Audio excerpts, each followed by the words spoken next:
La République de Djibouti connaît ces jours-ci une vague de chaleur sans précédent, avec des températures dépassant les 40 degrés, surtout dans la capitale. Dans ce cadre, les autorités sanitaires ont lancé des alertes sur les conséquences sanitaires de cette vague de chaleur, appelant la population à plus grande vigilance et à éviter l'exposition directe au soleil durant les heures les plus chaudes, à maintenir une bonne hydratation et à privilégier les endroits ombrage ou climatisés autant que possible. Les experts considèrent ce phénomène extrême comme l'une des manifestations les plus marquantes du changement climatique mondial, qui n'est plus une menace lointaine, mais une réalité quotidienne pour les pays de la Corne de l'Afrique, en tête desquels Djibouti s'est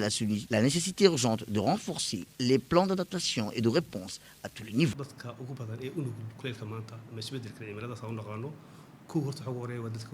Nous vivons cet été des conditions climatiques exceptionnelles, caractérisées par une vague de chaleur inédite où les températures ont enregistré des niveaux supérieurs à la normale. Cette situation est très préoccupante, notamment en raison des risques sanitaires majeurs qu'elle engendre, surtout pour les populations vulnérables, comme les personnes âgées, les enfants, les patients souffrant des maladies chroniques, telles que le diabète, l'asthme et les maladies cardiaques. Ces groupes sont particulièrement exposés aux conditions liées à la chaleur, telles que le stress thermique ou le coup de chaleur, qui peuvent mettre leur vie en danger en l'absence des mesures préventives adéquates.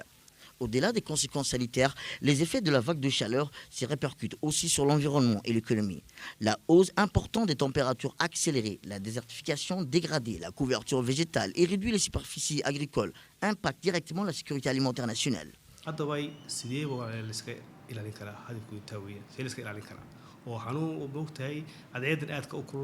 Pour prévenir les complications sanitaires liées à la vague de chaleur, je recommande aux citoyens d'adopter plusieurs mesures simples mais efficaces. Il est primordial de boire beaucoup d'eau tout au long de la journée, éviter l'exposition directe au soleil, surtout durant les heures de midi et en fin d'après-midi. Je conseille aussi de porter des vêtements légers, en coton et de couleur claire, qui réfléchissent la chaleur, à défaut de se rendre sur la plage ou dans les espaces ouverts, bénéficiant d'un climat plus clément en fin d'après-midi et une bonne alternative pour atténuer la chaleur. Il est également important de rester dans les lieux ombrage et bien climatisés et d'éviter tout effort physique intense lors des pics de chaleur afin de préserver la santé publique, particulièrement pour les groupes vulnérables. Face aux vagues de chaleur répétées et à l'intensification des effets du changement climatique, la conscience citoyenne et le comportement individuel restent la première ligne de défense contre ces défis croissants. Le respect de ces recommandations ne protège pas seulement les individus contre les risques sanitaires, il renforce également la capacité collective à l'adaptation à cette nouvelle réalité climatique,